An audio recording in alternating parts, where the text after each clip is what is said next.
দর্শক, ইতিমধ্যে আমরা রয়েছি রাজশাহী নগরী ঘোড়ামারার প্রস্তুতির প্যান্ডেলটিতে, যে প্যান্ডেলটি দীর্ঘ বছর মানে অনেক বছর ধরে কিন্তু তাদের এই পুজো অর্চনা করে যাচ্ছে এবং এই মণ্ডপে কিন্তু তারা ঘরোয়াভাবে মূলত এই জায়গাতে পুজো করে, অর্থাৎ তাদের বংশীয়ভাবে তাদের যে বংশটা চারিদিকে ছড়িয়ে গিয়েছে তারা সকলে মিলে কিন্তু এখানে পুজোটা করে। আপনারা দেখতে পাচ্ছেন এখানে কিন্তু একটু আগেই সিঁদুর খেলা হয়েছে, অর্থাৎ পুজো শেষে কিন্তু তারা সিঁদুর খেলেছে এবং তার মায়ের কাছে শেষ প্রার্থনা যেটি ছিল, অর্থাৎ সামনের বছর মা যখন আবার আসবে সেই জন্য তারা অপেক্ষায় রয়েছে। এবং তাছাড়াও সিঁদুর খেলে তারা কিন্তু আজ এই বিজয় দশমীকে উদযাপন করেছে।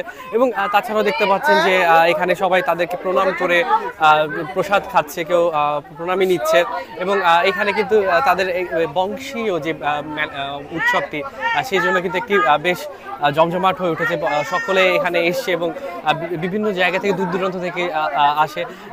সনাতন ধর্মাবলম্বীদের জন্য কিন্তু এটি একটি বিশেষ দিন, যার কারণে কিন্তু তারা আজকে এই দিনটাকে সেভাবে উদযাপন করছে এবং আজ এই শেষ দিনে কিন্তু তারা তাদের মাকে বিদায় দিচ্ছে এবং যার কারণে তাদের কাছে যে মনের কথাগুলো রয়েছে, যে আকাঙ্ক্ষাগুলো রয়েছে, সেই আকাঙ্ক্ষাগুলো তারা পূর্ণ করছে, তার সেই চাওয়াগুলো চেয়ে নিচ্ছে। দর্শক, আপনাদেরকে দেখার চেষ্টা করছি তাদের প্রতিমাটি কিন্তু খুব সুন্দর করে সাজানো হয়েছে। দেখতে পাচ্ছেন তাদেরকে বিভিন্ন গহনাতে সাজসজ্জা দিয়ে এবং একটি সুন্দর লাল রঙের শাড়ি দিয়ে কিন্তু দেবীকে সাজানো হয়েছে।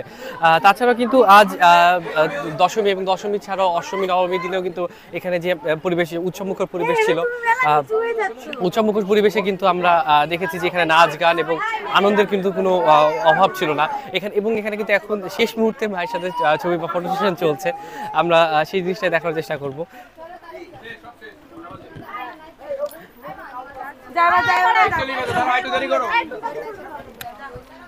দর্শক, এই ছিল সর্বশেষ এখান থেকে বর্তমান পরিস্থিতি। পরবর্তী আপডেটের জন্য সাথেই থাকুন।